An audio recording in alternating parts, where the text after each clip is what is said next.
Ya no nos habíamos adentrado un poco en entender primero el proceso de indexación y la necesidad de que como docentes debemos promover la producción intelectual de tal manera que podamos generar artículos científicos y estos puedan ser publicados en su momento en la revista científica de la carrera. Esto para que tengamos material para por lo menos esta gestión asegurar la publicación de los dos números de nuestra revista, ¿no? Ayer estaba justamente después de la sesión coordinando con la licenciada Fabiana, nuestra coordinadora del Instituto de Investigaciones. Entonces, ella me actualizaba algunos datos que recién, ¿no? El día viernes ya le habían informado a ella referente a ciertas modificaciones en la convocatoria para la publicación de estos artículos. Entre estos se ha adecuado un poco el cronograma. Al final les voy a mostrar el cronograma actualizado y ciertas modificaciones en cuanto a normativas de redacción. Está confirmado la situación de que solamente, bueno, en esta gestión se van a poder publicar artículos con la participación de dos autores, no como en pasadas gestiones donde se podía incluir hasta tres.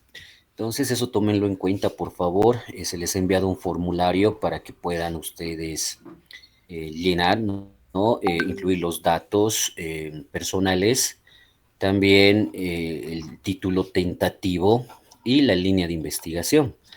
De preferencia, según también me informaba nuestra coordinadora, los artículos deberían estar enfocados principalmente en el área clínica, ¿no? Línea de investigación clínica. ¿Esto debido a qué o por qué? Debido a que ya en pasados números justamente ha habido afluencia solamente de artículos que se han enfocado exclusivamente en la línea de investigación de la salud pública. Entonces esa observación la habían generado a la coordinadora y eso lo ha plasmado. De tal manera que más bien impulsemos que se trabaje dentro de las líneas de investigación clínica, en el área obviamente de nutrición y dietética. Por favor, colegas, o bien las otras áreas, ¿no? Que son salud y deportes, interacción social, la multidisciplinaria. Entonces, son áreas que podríamos explotar. De todas maneras, si es que tienen ustedes entendiendo que tal vez algunos solamente no se desarrollan, desenvuelven, trabajan en el área de salud pública, también pueden presentarlo. Y esperemos, ¿no? Que nos dice la coordinación. La ha invitado también, ella va a ingresar para el final de esta sesión, para que también pueda aclararnos algunas dudas, pueda darnos mayores detalles en cuanto al proceso de publicación tomando en cuenta principalmente la parte administrativa, ¿no? Que también es importante el cumplimiento de ciertos requisitos, ciertos documentos que hay que complementar, llenar, entregar, y estos puntos que sería importante, ¿no? Que los tengamos claro para que también podamos impulsar el proceso de publicación de los artículos. Bien, bueno, entonces eso es lo que quería informarles previamente. Ahora sí podemos iniciar la sesión.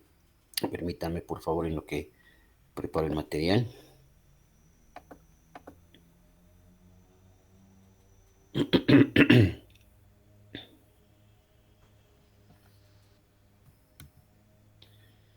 Me confirman, por favor, si se puede visualizar y si me escuchan para ya iniciar la sesión. Se le escucha, doctor. Muchas gracias. Bueno, entonces ya habíamos revisado estos elementos el día de ayer. Ahora nos vamos a enfocar exclusivamente en la parte final de lo que involucra la redacción del artículo científico, ¿no? La parte de resultados, discusión, basándonos en la normativa IMRIT. Luego, algunos elementos que son complementarios, como las conclusiones, las referencias, el resumen, el título, ¿no? Como se han dado cuenta, sobre la base de la estructura que usualmente conocemos de un artículo científico, ¿no? Donde se empieza el título, los autores, el resumen, palabras clave, abstract, keyword, introducción, etcétera. Esos primeros elementos en realidad se los detalla al final, ¿no? Una vez que se tiene claro el tema de haber culminado la redacción de todo lo que concierne a la estructura INRIT, ¿no? Entonces, una vez que se tienen esos elementos, recién es prudente afinar el título, recién es prudente generar el resumen y obviamente el abstract. Entonces, ese es el camino que ustedes debieran seguir para poder elaborar su artículo científico, ¿no? Bien, entonces continuemos con la parte de resultados. Entonces, en esta parte vamos a nuevamente detallar lo que menciona el reglamento de DICIT, ¿no? En la parte de resultados, de acuerdo a la normativa DICIT, este menciona que deben ofrecer una descripción concisa de los nuevos descubrimientos de información con un mínimo de juicio personal. Deben presentarse en una secuencia lógica, tablas, gráficos, fotografías, objetos ilustrativos, ¿no? Evitando repeticiones innecesarias de aquellos resultados que ya figuran en tablas y limitarse a resaltar los datos más relevantes. El autor deberá mostrar científicamente el trabajo de investigación empleando datos experimentales. Bien, bueno, todo lo que se menciona acá en la normativa DICIT es correcto. Estoy yo personalmente totalmente de acuerdo en lo que se debe mostrar en la parte de resultados, ¿no? Obviamente los resultados tienen que estar reforzados con tablas o con gráficos. Eso es prácticamente un requisito para resaltar y darle la importancia necesaria a los resultados que se van a mostrar en este artículo. Pero hay que tener mucho cuidado al momento de realizar la redacción, porque un error común que se puede observar es que muchos autores lo que hacen es empezar a realizar una descripción de los resultados que han alcanzado, ¿no? De manera escrita y al mismo tiempo incluyen tablas y también incluyen gráficos. En- Siendo que en las tablas y en los gráficos prácticamente se muestra la misma información que lo que se ha escrito, ¿no? Entonces ahí entramos en un fenómeno de redundancia. Redundamos bastante al mostrar los resultados. Y ese es el error que no debemos cometer. Debemos directamente optar por uno. O bien lo describimos solamente de manera escrita, o bien presentamos una gráfica que puede ser de barras, de sectores, o bien presentamos una tabla. No es necesario que vayan los tres, ¿no? Ahora alguno me dirá, pero siempre hay que analizar, hay que describir los resultados. Sí, estamos de acuerdo, pero eso se hace en una tesis.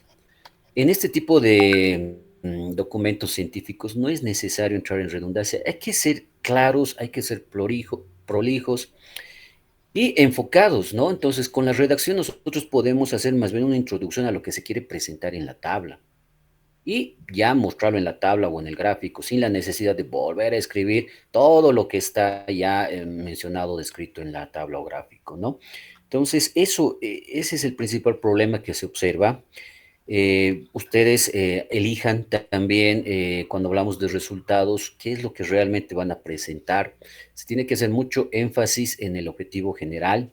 En consecuencia, debemos mostrar los resultados generales.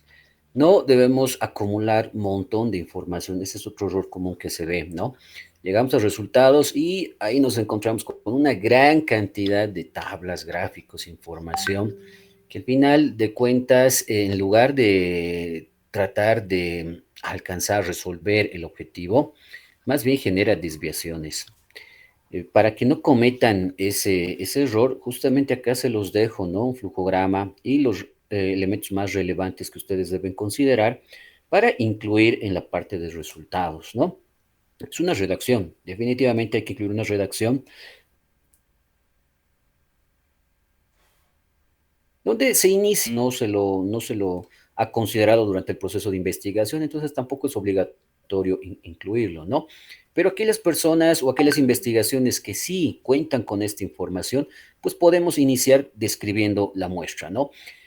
Debemos mostrar datos demográficos de edad, género, etnia, algunas características clínicas basales y comparación entre grupos, si es que se ha aplicado, ¿no? Si es que se trata de un estudio de intervención, un estudio explicativo, dar a conocer cómo se han organizado los grupos y qué tipo de intervención se ha realizado, ¿no? Esto obviamente, como les digo, es optativo. Si es que se cuenta con esa información, se la puede mostrar, pero de manera bien concisa, ¿no? Con una redacción que vaya, como figura acá, ¿no? La edad promedio de la nuestra población fue de 45 años, más o menos 12. Y el 60% eran mujeres y el 40% varones. Listo. Así conciso. Y para esto tampoco es necesario incluir un gráfico, porque ya lo hemos descrito de manera escrita, ¿no es cierto? Entonces, o bien, si lo quieren redactar y mostrar a través de un gráfico, también solamente la redacción no se tendría que cambiar. Las características de la muestra, de las unidades de análisis de la muestra, se describen en la figura 1 o en la tabla 1. Y ya en la figura o tabla 1 ya se van a incluir estos parámetros, ¿no? Estas dimensiones o variables secundarias que se han analizado. Entonces, de esa manera empezamos a realizar la presentación de los resultados. Esto es lo más importante, ¿no? Los resultados primarios o el resultado primario, dependiendo obviamente del tipo de propuesta que vayan a lanzar. Estos resultados primarios responden al objetivo general del proceso de investigación. Es lo que debemos reforzar también con la discusión.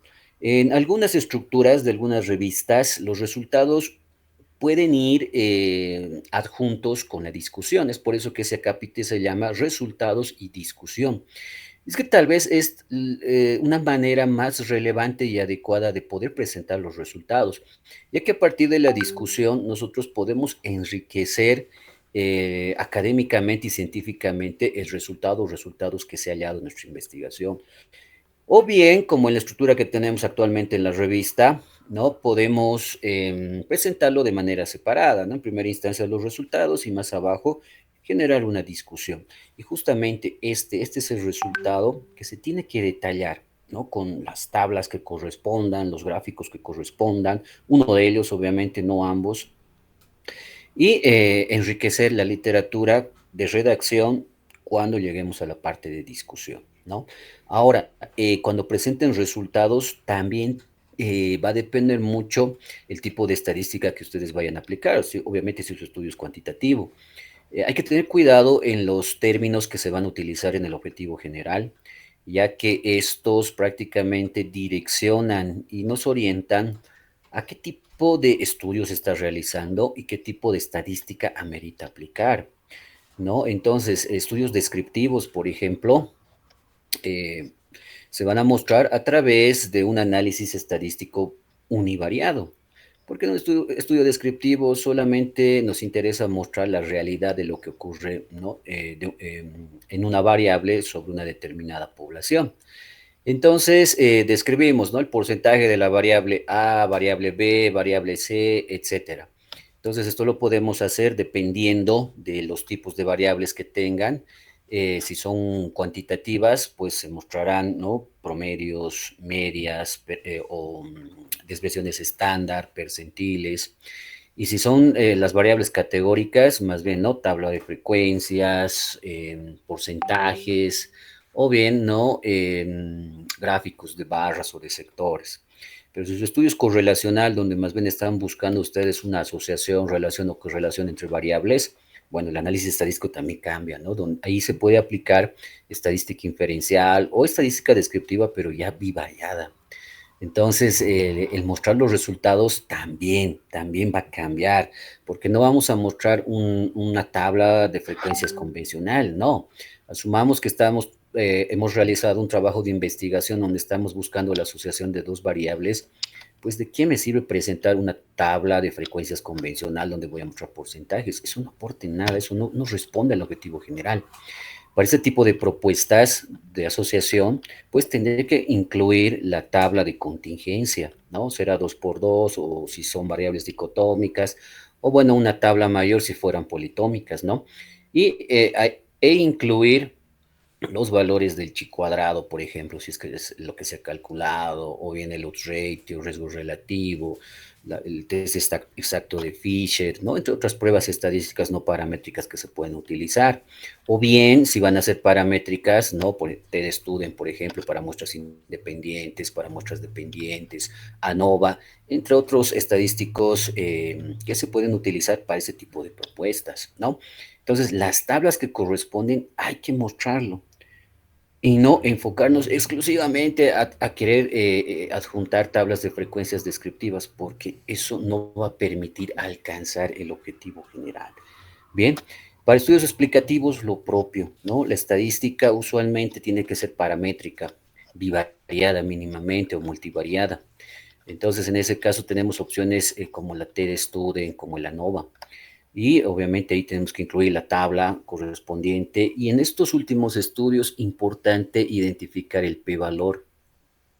P-valor o nivel de significancia prácticamente va a ser el valor que nos va a permitir aceptar o rechazar nuestra hipótesis de investigación, ¿no? Y en consecuencia concluir, favorecer la contrastación de la hipótesis de investigación. Entonces son elementos que deben tomar en cuenta para presentar el resultado primario. Y eso es lo que se tiene que enriquecer, ¿bien? Si, por ejemplo, estamos hablando de factores de riesgo y ustedes han sometido a prueba 10 factores de riesgo, pues bueno, tendrán aquí las 10 tablas. O bien generar una sola tabla resumen que involucre los 10 factores de riesgo, porque ahí también es importante la organización. Y hay que reforzar bastante el resultado que va a alcanzar al objetivo general. Luego se vienen los resultados secundarios, que son los que responden a los objetivos específicos. Usualmente los objetivos específicos son descriptivos. Entonces, en estos resultados sí, definitivamente van a ingresar, ¿no? Tablas de frecuencias convencionales o gráficos, ¿no? Tortitas, donde se muestren porcentajes, donde se muestren frecuencias. Entonces, esto no es necesario, digamos, profundizarlo porque es más material complementario. En ese caso, entonces, basta con mencionar y mostrar la tabla o figura o bien hacer una descripción breve y con eso nosotros sustentamos cómo se ha alcanzado el objetivo general, ¿no? A través del resultado general, siguiendo estos pasos intermedios y de esa manera mostrar estos resultados secundarios, ¿no? En algunos casos será necesario presentar el p-valor, en algunos casos. Otros casos tal vez no, como les digo, si es tal vez un estudio descriptivo, obviamente no va a tener esto del p-valor, pero si es tal vez explicativo y por ahí han incluido objetivos correlacionales, bueno, en ese caso sí van a necesitar, ¿no? Mostrar este p-valor. Los datos negativos también son importantes. Esto refiere a los resultados que no son significativos, pero que tienen cierta relevancia. Bien, solamente aplica, ojo, para ensayos clínicos aleatorizados, ¿no? Para los estudios convencionales, observacionales que se realizan, no hay mucho problema. Esto prácticamente se lo obvia, porque no vamos a encontrarnos con ese tipo de resultados, ¿no? En cambio, en los ensayos clínicos o estudios explicativos, ¿no? O experimentales, si quieren llamarles, sí, vamos a encontrarnos con estos datos y van a aportar, ¿no? Van a ser justamente material importante para reforzar la parte de recomendaciones que se debe incluir en la discusión y bueno, también se debe analizar en la parte de conclusiones, ¿no? Entonces, en estos casos sí, muy importante incluirlo. Si es su estudio es observacional, no hay problema, entonces simplemente obvia este apartado. Y reforzar, ¿no? Todo lo anteriormente dicho con tablas y figuras. Y las tablas tienen que ser lo más sencillas posibles, ¿no? Si ustedes utilizan un paquete estadístico, por ejemplo, SPSS, al hacer el análisis, nos vamos a encontrar con tablas que nos muestran gran cantidad de información. Y es que esa es una desventaja del uso de sus paquetes. Nos muestran mucho. Y a veces, en lugar de hacer entender el resultado al cual queríamos llegar, nos generan más dudas, ¿no? Entonces, de las tablas que se obtienen de estos paquetes estadísticos, solamente elegir qué es lo que realmente aporta a su investigación. El p-valor siempre tiene que estar, es obligatorio en casos de estudios, ¿no? Correlacionales explicativos, de tal manera que solamente ese tipo de información se pueda incluir en las tablas y en las figuras. Ahora, si su estudio es descriptivo, en las tablas y en las figuras tiene que necesariamente mostrarse el porcentaje, ¿no? Especialmente si son tortitas. Si son tortas, a veces colocamos la torta, a veces fragmentada o entera, pero nos olvidamos de colocar el porcentaje y eso dificulta el entendimiento del lector, ¿no? En cambio, cuando ya vemos una distribución donde claramente podemos visualizar los porcentajes, bueno, eso fluye bastante bien cuando se da la lectura y favorece un mejor entendimiento de los resultados que se están queriendo mostrar, ¿no? Entonces, de esa manera deberíamos presentar, trabajar la parte de resultados, ¿no? Enfocarse en estos dos aspectos, los resultados primarios que alcanzan al objetivo general y los resultados secundarios que alcanzan a los objetivos específicos, que pueden o no estar reforzados con tablas y figuras, pero no redunden, elijan solamente uno, o redacción, o tabla, o gráfico. Se los dejo el flujograma para que puedan tenerlo como orientación cuando ya estén redactando y evitar errores comunes, por ejemplo, interpretar los resultados. Ese es un detalle importante. Pero más que interpretar, digamos, es un análisis científico académico de los resultados y eso se lo va a realizar en la parte de discusión. Es obligatorio incluir una discusión en cualquier artículo científico, ¿no? Por eso forma parte de la estructura IMRIT, es justamente el último elemento. Ya vamos a llegar ahí y también les voy a dar algunas pautas para que ustedes puedan desarrollar una discusión adecuada. Tampoco se debe repetir datos, justamente, ¿no? Lo que les decía hace un momento, la redundancia, el fenómeno de redundancia, no lo hagan. Eso nos han mal acostumbrado, viene de la escuela antigua, ¿no? Sí, yo también me acuerdo cuando estaba en pregrado, justamente las materias, ¿no? De metodología nos obligaban a que tengamos tabla, gráfico y redacción, ¿no? Todos los elementos mostrar lo mismo. Y bueno, a eso nos hemos acostumbrado y como docentes seguimos trabajando de esa manera y estamos enseñando a nuestros estudiantes de esa manera, pero eso ya ha quedado en el pasado. Ahora más bien, de acuerdo a las nuevas normativas, hay que ser más concretos, más concisos, más directos en cuanto a la presentación de resultados. Entonces, evitemos ese fenómeno de redundancia. Omitir datos negativos, ¿no? Lo que puede generar ciertos sesgos. Entonces, estructurar la parte de resultados es muy importante, se han dado cuenta ustedes. Prácticamente el artículo científico, con la introducción, damos un pequeño pantallazo, una presentación. Con la metodología describimos el cómo se ha realizado y con los resultados prácticamente vamos a mostrar lo que hemos hallado fruto de un proceso de investigación. Y justamente es esta parte la que principalmente es revisada por el comité editorial, ¿no? Obviamente el comité editorial está organizado por personas que tienen bastante experiencia en investigación, en el manejo de estadística y obviamente en la temática, ¿no? De esta manera se pueden dar sugerencias y observaciones que también puedan aportar a mejorar la redacción de ese artículo.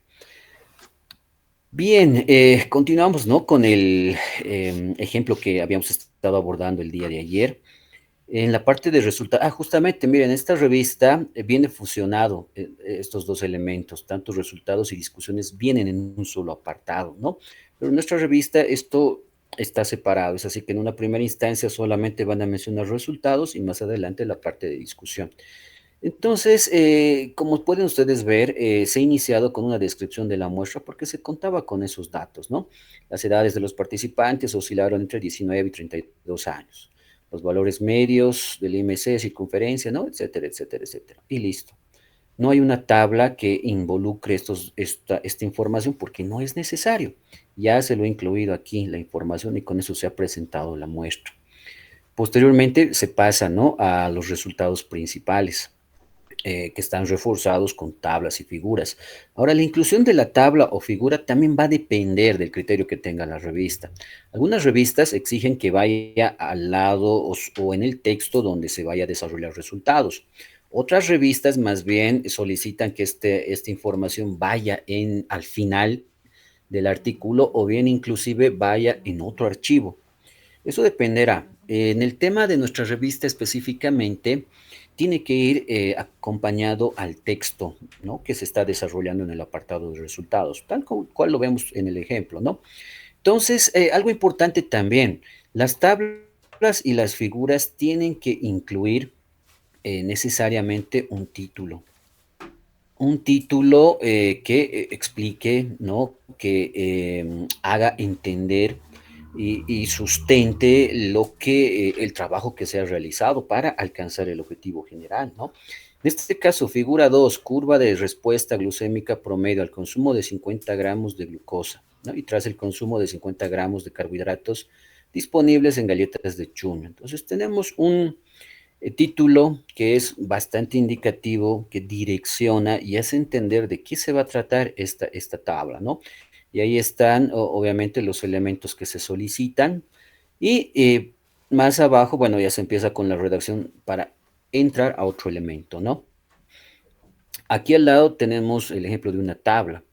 Lo propio, ¿no? Viene con su identificación, su título y, bueno, si es que hubiera alguna abreviación, ¿no? Alguna sigla, necesariamente debe ir descrito debajo de la tabla como una fuente informativa, si es que no se lo ha realizado en el texto, ¿no? Eso para orientar y facilitar la lectura. Ahora, en cuanto a la presentación de figuras o tablas, hay formatos, ¿no? Cada revista tiene su formato. En realidad, ellos prácticamente son los que lo organizan, ¿no? Y en el caso de la carrera va a ocurrir lo mismo, ¿no? Lo que sí les van a pedir que manden fotografías, si van a hacer gráficos o fotografías, tienen que ser nítidas, ¿no? No borrosas.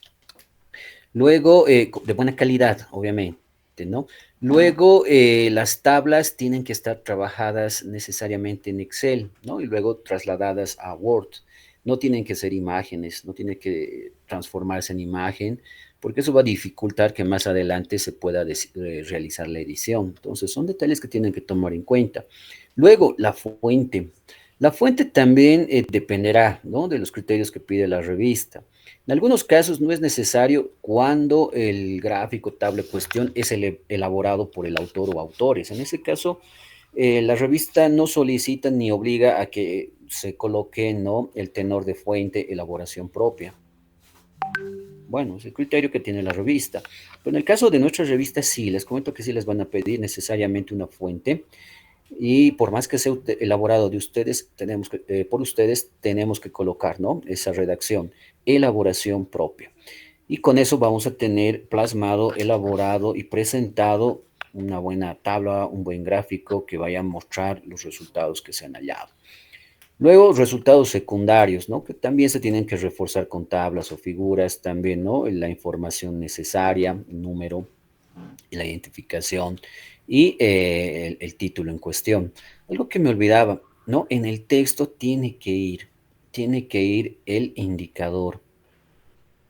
Las tablas no pueden aparecer por sí solas, no pueden estar sueltas, sino que tienen que necesariamente estar acompañadas por una redacción que involucre dónde se están mostrando esos resultados, ¿no? En este caso, por ejemplo, se tiene la oración, una oración se ha redactado y ahí se incluye el ver figura número 2, ¿no? O figura 2, como en este caso. Entonces, el lector, el revisor, se pasa la tabla que puede estar en la misma página, puede estar en una página posterior, pero ya tenemos la referencia, ¿no? El indicador. Entonces, es necesario también incluirlo en función de la imagen, del gráfico, tabla que se vaya a mostrar, ¿no? Esa parte también no lo descuiden, igual es un error común que ven, ¿no? Ya tenemos la redacción y ahí debajo está colocado la tabla, pero no sabemos exactamente con qué parte del texto se conecta. Ese conector no hay que olvidarse incluirlo, ¿bien? La parte de discusión. Bien, la discusión igual es un elemento bastante importante en el artículo científico. Junto con los resultados, prácticamente son el apartado más relevante, ¿no? Es lo que realmente muestra, concretiza el conocimiento científico que ustedes han generado fruto de su investigación. Y cuando uno lee un artículo, prácticamente se va a este punto, ¿no? Esto es lo que revisa. Obviamente, primero se da lectura del resumen, lo que primero se ve es el objetivo, luego se pasa a resultados.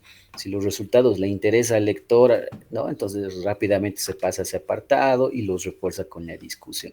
De esa manera se aprovecha la información que está plasmada en un artículo científico, ¿no? Es por eso que es esta parte en la que ustedes tienen que trabajar y ahondar bastante. Bien, ¿qué nos dice DICIT referente a discusión? Debe hacer hincapié en los aspectos nuevos e importantes del estudio y en las conclusiones que se derivan de él. Debe contrastar y discutir a la luz del nuevo conocimiento. Explica el significado de los resultados y sus limitaciones, incluidas sus consecuencias para la investigación futura que pueda estimular a otros autores a resolverlo, ¿no? Y etcétera, etcétera. Hay bastante texto. Entonces, básicamente, lo que recomienda acá DICIT está relacionado totalmente a cómo tiene que desarrollarse una discusión académica, qué elementos tienen que estar. Lo que más resalta de una discusión es la comparativa que el autor realiza de los resultados que ha hallado con los resultados que han encontrado otros autores. Esa contrastación es muy importante. Eso hace entender, justifica por qué se han encontrado esos resultados, ¿no? ¿Por qué en una determinada población se ha hallado una mayor prevalencia que lo que se ha hallado, qué sé yo, a nivel internacional o en otro departamento de nuestro país? ¿Qué habrá pasado? ¿Serán algunas condiciones ambientales? ¿Será el estilo de vida? ¿Qué será? O algunos elementos, parte de la metodología que se ha considerado en nuestra investigación y que no se ha considerado en la que se ha realizado, ¿no? Entonces son ideas, son elementos que van a reforzar y un poco orientan a explicar por qué se han encontrado ese tipo de resultados, ¿no? Igual la discusión tiene una estructura, no es algo aleatorio. La discusión, acá se los dejo una sugerencia para que ustedes puedan ir redactando esa discusión de manera concisa. Bien, los resultados y la discusión es lo que debe incluir la mayor cantidad de páginas, ¿no? Mucho más que la introducción, que los materiales y métodos juntos, porque como les decía, prácticamente es el núcleo de la investigación, ¿no? Es lo más importante, lo más relevante. Tal vez ustedes han encontrado alguna vez, ¿no? Al leer artículos científicos, la parte de resultados son 5, 6, 7 hojas. Y es que, bueno, eso también muestra el nivel de profundidad que se ha realizado en la investigación, ¿no? Y eso es lo que se está plasmando en el artículo.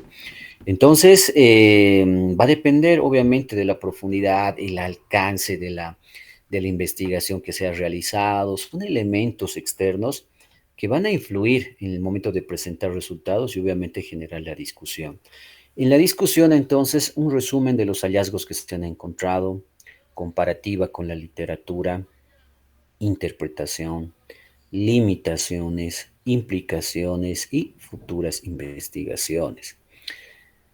El resumen de los hallazgos no involucra volver a repetir todo lo que se ha encontrado en resultados, sino incluir una o dos oraciones bien concretas que sinteticen todo lo que se ha mostrado en resultados, ya que ese va a ser el punto de partida para que en el siguiente párrafo, ¿no? Ustedes puedan realizar la comparativa, la discusión real, donde van a poder comparar o contrastar sus resultados con los resultados de otros investigadores, ¿no?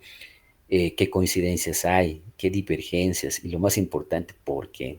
Eso enriquece mucho, hace hablar bien de un artículo científico. La interpretación explica mecanismos biológicos o sociales que respalden los resultados, ¿no? Bueno, esto no hay que confundirlo también como una interpretación de resultados, no cometamos ese error, ¿no? No, o volver a repetir lo mismo que dicen resultados, no.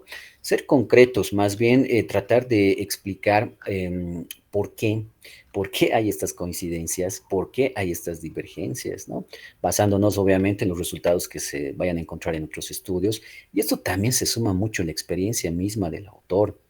Esa experiencia que tienen sobre la temática, ¿no? Sobre los procedimientos, sobre la línea de investigación, hace que hasta el autor inclusive pueda colocar su punto de vista para reforzar por qué hay estas diferencias, por qué hay estas similitudes entre los resultados, ¿no? De su investigación con la de otros investigadores.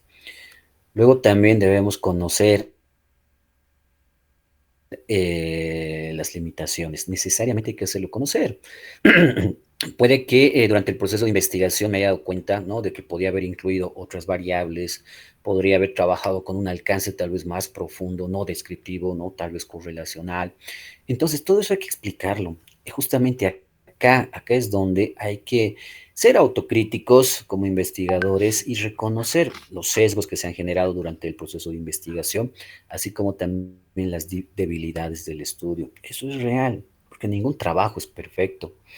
¿No? Cometemos errores, generamos sesgos. Estadísticamente hablando, antes de empezar un estudio ya aceptamos que nos vamos a equivocar, ¿no? Un 5%.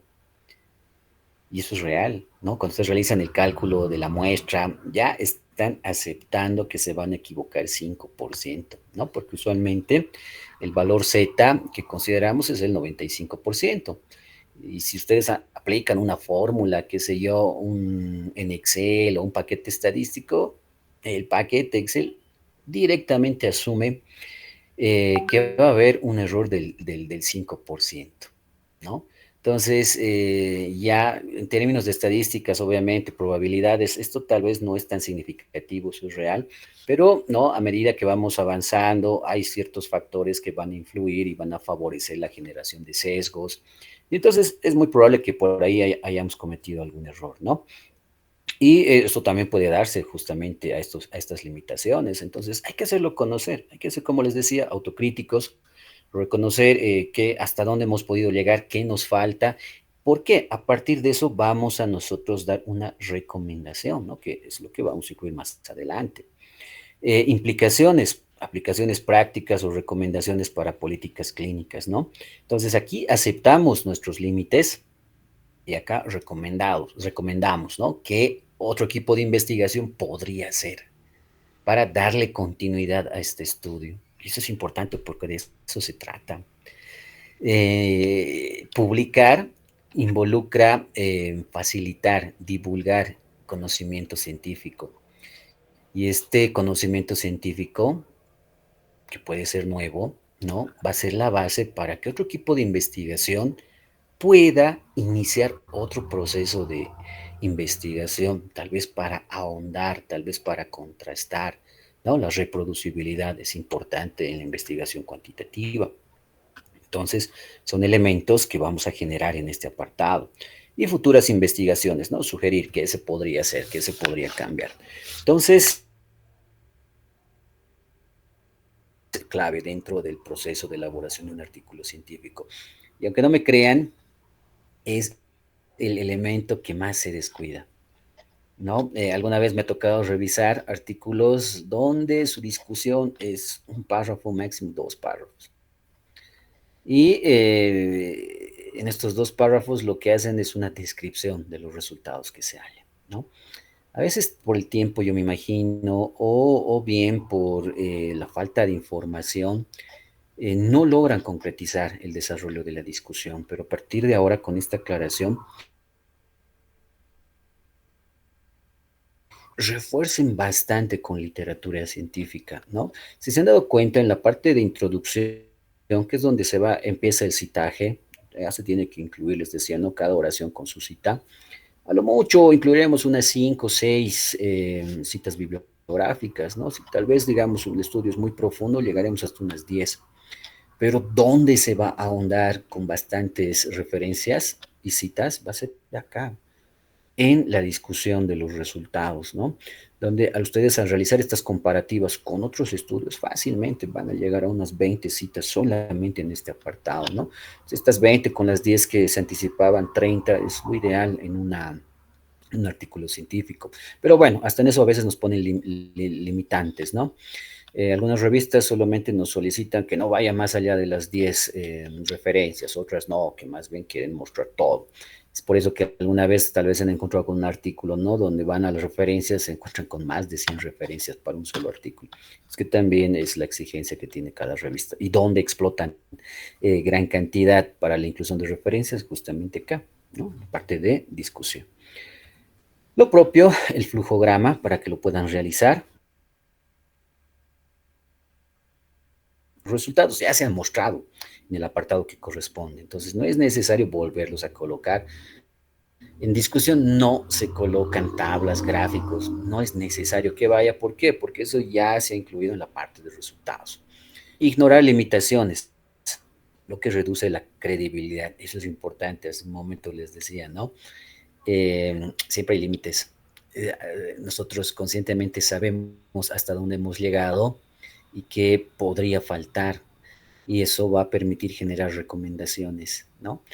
Especular sin evidencia es otro casito importante, ¿no? Y como les decía hace un momento, el autor puede dar su propia opinión, pero esa opinión tiene que estar fundamentada. El conocimiento que tiene un investigador siempre está basado en algo que ha leído, y esa idea, ese texto que ha leído, pues pertenece a otro autor. Entonces, ¿no? Ahí entra el citaje, necesariamente. Una vez me he encontrado, ¿no? Con algún autor que, pero yo he escrito, ¿por qué lo tengo que citar si yo lo he redactado, no lo he copiado? Entonces yo le pregunto, eh, la idea principal es tuya, tú has encontrado esa teoría, no lo ha hecho alguien más. Ah, entonces tenemos que citar a ese alguien más. De esa manera no incurrimos en el tema de plagio, ¿no? Y mostramos lo más importante, evidencia científica, ¿no? Que tiene que estar, porque de eso se trata el artículo científico, ¿no? Todo lo que escribimos tiene que estar evidenciado científicamente, y esto como lo corroboramos con la inclusión de las citas bibliográficas, ¿no? Continuamos con el ejemplo. En este caso, como les decía, hace un momento en esta revista está fusionado los resultados con la discusión. Entonces, esta primera imagen les mostraba hace un momento donde estaba, ¿no? La figura 2, y debajo de esto empieza la discusión, la comparativa de la literatura, la interpretación, ¿no? Entonces, por ejemplo, acá dice, un estudio realizado por Anguirita et al. 2016. Allá está. Este es otro estudio. Entonces, de hecho, los resultados que se han encontrado en este estudio los va a comparar el autor. Va a mostrar qué ha pasado, habrá encontrado más, menos, algo igual, por qué sí, por qué no, qué habrá pasado, se va a fundamentar, ¿no? En la redacción que se va a realizar. Bien, hasta ahí, con esto estaríamos prácticamente revisando todo lo que corresponde al método INRIT, que es lo más esencial, es la estructura esencial, básica, fundamental, que debe contener un artículo científico. Si ustedes, colegas, tuvieran alguna pregunta, alguna inquietud, adelante, por favor.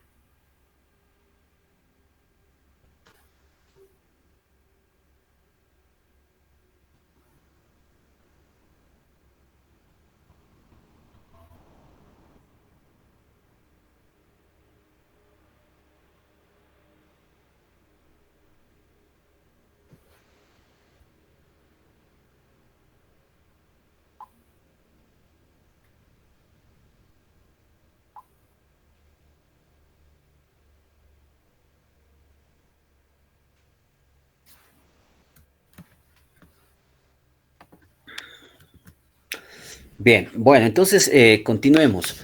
Ya abordando otras secciones.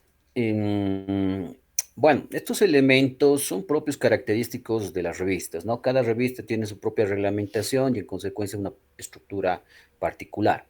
En el caso de DICIT, incluimos otras secciones. Vamos a terminar en realidad de redactar el artículo.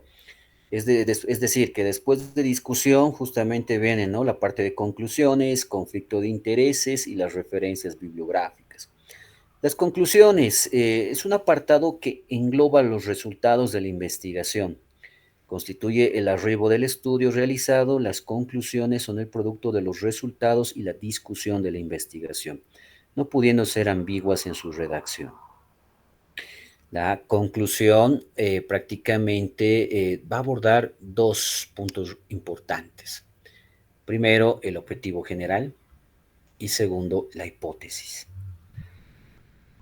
Conflicto de intereses, muy importante, ¿no? Comprende aquellos temas que puedan no ser evidentes y que pueden influir en el juicio del evaluador. Revisores, editores, y pueden ser personales, comerciales, políticos, académicos o financieros.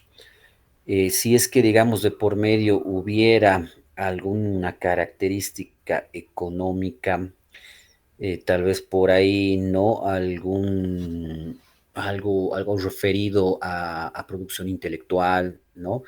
Privacidad, políticas referentes a CENAPI, qué sé yo, derechos de autor y demás, hay que mencionarlo en este apartado para no incurrir en un futuro proceso, ¿no? Referencias bibliográficas, bueno, les voy a mostrar algunos ejemplitos.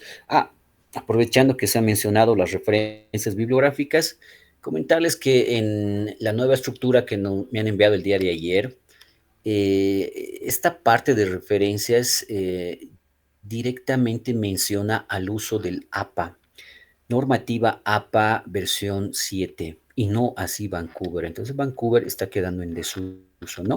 Entonces para este nuevo número y volumen de la revista, vamos a tener que trabajar de acuerdo al reglamento actualizado en formato APA séptima versión.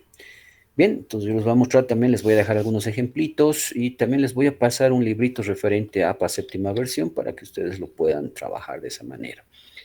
Bien, las conclusiones, sintetizar los hallazgos clave, ¿no? Bien, igual, tiene una estructura, ¿no? Si se han dado cuenta, todos los elementos que hemos ido desarrollando, el IMRIT y también las secciones complementarias, van a cumplir una estructura organizada, ¿no? Las conclusiones, se debe dar respuesta al objetivo, mencionar hallazgos clave, la relevancia y una proyección futura. Bien, ahora esto de la proyección futura depende, ¿no? Depende si se lo va a mencionar en discusión o acá, no es necesario redundar en ambos puntos. La respuesta al objetivo, reafirmar si se cumplió o no el objetivo principal. Lo que hace un momento les decía, es tal vez el acápite más importante de la parte de conclusiones. ¿Se habrá alcanzado el objetivo? Sí, no. ¿Y esto cómo lo vamos a demostrar? A partir de contrastar la hipótesis de investigación. No, no se olviden que la hipótesis de investigación es la respuesta tentativa a la pregunta de investigación. Y la pregunta de investigación es la que va a generar, va a dar origen al objetivo general. Entonces, ¿cómo estamos seguros de haber alcanzado el objetivo general? Al contrastar la hipótesis de investigación. Entonces vamos a concluir, ¿no? De que sí se ha cumplido el objetivo principal, se ha alcanzado, digamos, se ha encontrado asociación o no se ha encontrado asociación, siempre y cuando también expliquemos, ¿no? Qué es lo que ha ocurrido con la hipótesis cuando hemos realizado la contrastación. Entonces, de esa manera justificamos el haber alcanzado el objetivo general. Mencionar hallazgos clave, ¿no? Destacar 2 a 3 resultados más relevantes. Lo más relevante, acá también existe otro error en cuanto a la redacción. Vuelven a copiar todo lo que se ha mencionado en resultados, ¿no? Redundamos, entonces resultados se muestra, los mismos resultados lo muestran en discusión y nuevamente lo vuelven a mostrar en conclusiones. No, no es necesario. Acá se hace mención al más relevante o los más relevantes si hubiera, y concreto. Tampoco es necesario volver a incluir otras tablas complementarias. No, concreto, puntual. La relevancia, impacto clínico, social o en políticas, ¿no? ¿Cómo o en qué va a ayudar la investigación que ustedes han realizado? Y bueno, esto es optativo, esta última parte, ¿no? Líneas de investigación sugeridas, la proyección a futuro. Esto tal vez más bien sí lo podrían mantener acá y no tanto así en discusión. En discusión tal vez podrían obviar esta parte y sí acá dar unas posibles sugerencias, ¿no? De qué es lo que se puede hacer a futuro, cómo se puede dar continuidad a esta línea de investigación, al desarrollo de la temática. Tal vez ustedes han realizado un trabajo descriptivo, entonces recomendar que a futuro más bien trabajen, ¿no? Desde una perspectiva o alcance correlacional o inclusive explicativo. Entonces, eso va a sentar las bases para que la propuesta, la idea de investigación que se ha trabajado, más adelante siga siendo abordada. En cuanto al conflicto de intereses, bien, el financiamiento, las afiliaciones y conflictos potenciales. Es importante considerarlo, ¿bien? Si ha habido financiamiento, hay que mencionar que empresas, que instituciones han corrido con los gastos, han aportado en el estudio, ¿no? No se olviden que un artículo científico se publica y si ustedes no declaran este conflicto de intereses, probablemente puede llegar, ¿no? A esta información a la institución y esto es pasible a que sobre ustedes se genere un proceso. Entonces hay que especificarlo y obviamente antes de publicar, ¿no? Si es que se trabaja en una determinada institución, hay que hacer conocer, hay que notificar a la institución de que se está realizando una publicación y demás. Algunas instituciones lo aceptan, otras simplemente no quieren. Entonces hay que obviar todo su nombre de todo el artículo. Podemos publicar, pero mantenemos el anonimato de la institución. Alguna vez me ha pasado a mí, ¿no? Para publicar, hemos trabajado con el Hospital del Norte. Se ha realizado la publicación del artículo, no se ha notificado al Hospital del Norte y el Norte no ha querido que su nombre figure. Entonces, bueno, hemos tenido que mencionar solamente como hospital de tercer nivel, nada más, ¿no? No hemos especificado cuál era, dónde se quedaba. Obviamente hemos notificado eso a la institución y en todo el artículo se ha obviado, se ha quitado el nombre de la institución, ¿no? Eso para evitar cualquier conflicto justamente de interés. Afiliaciones, importante, los autores, la mayoría de las veces están afiliados a alguna institución. En el caso nuestro es la OPEA y tiene que figurar, estimados colegas, ese va a ser un aporte importante, especialmente cuando publiquen en revistas indexadas. Tenemos que obligatoriamente colocar nuestra institución. ¿Por qué? Y el día de ayer les explicaba, ¿no?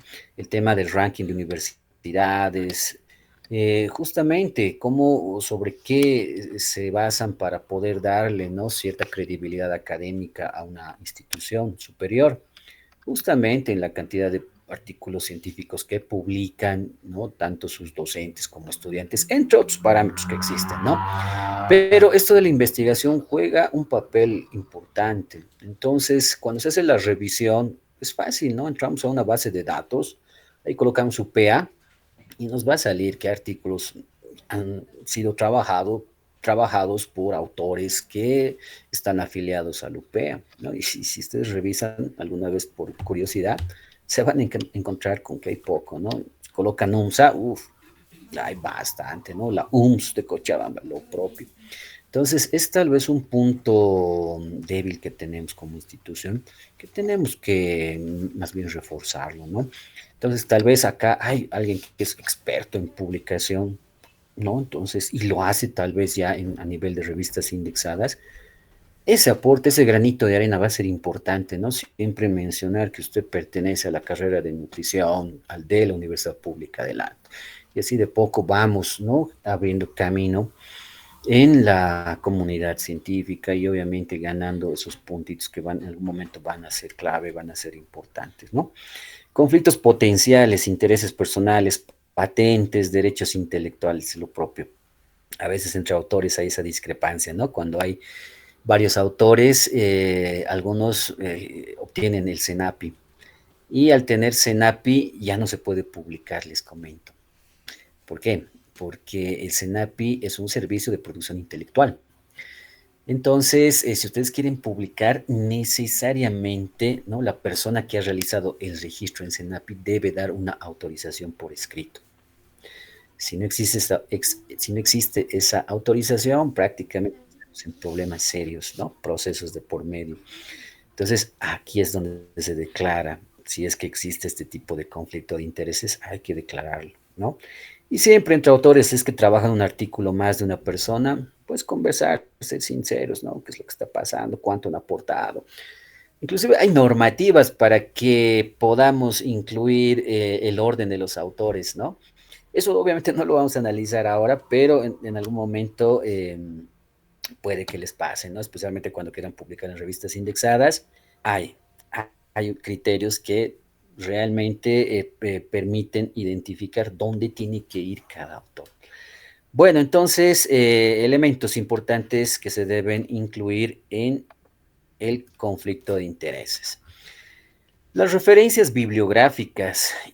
Este apartado refuerza bastante y le da la calidad científico-académica que requiere un artículo científico, ¿no? El tenor correcto justamente es ese, referencias bibliográficas, no es una bibliografía. ¿Cuál será la diferencia? La bibliografía bibliografía solamente de esa manera, ¿no? Un solo término, hace referencia a un consolidado de varias referencias, ¿no? Que pueden ser libros, artículos, tesis, que se han consultado y que también no se han consultado, ¿no? Simplemente se los incluye ahí tal vez por mención. En cambio, las referencias bibliográficas refieren a la inclusión del material científico que se ha utilizado y figura dentro de la redacción del artículo. Entonces, aquí hay una relación directa con la cantidad o número de citas. Bien. Sí, durante la revisión, ¿no?, del documento nos hallamos con 15 citas bibliográficas. Entonces tiene que haber 15 referencias bibliográficas. No puede haber ni más ni menos. Y ese es otro error. Comentarles que es un error común que se ve. Durante el citaje a veces vemos 2, 3 citas nada más, y cuando nos vamos a bibliografía vemos 10, 15 referencias bibliográficas. Entonces, ahí nos preguntamos, ¿no? ¿Qué ha pasado? ¿Dónde está? Buscamos, volvemos a leer en detalle y no hay pues las citas.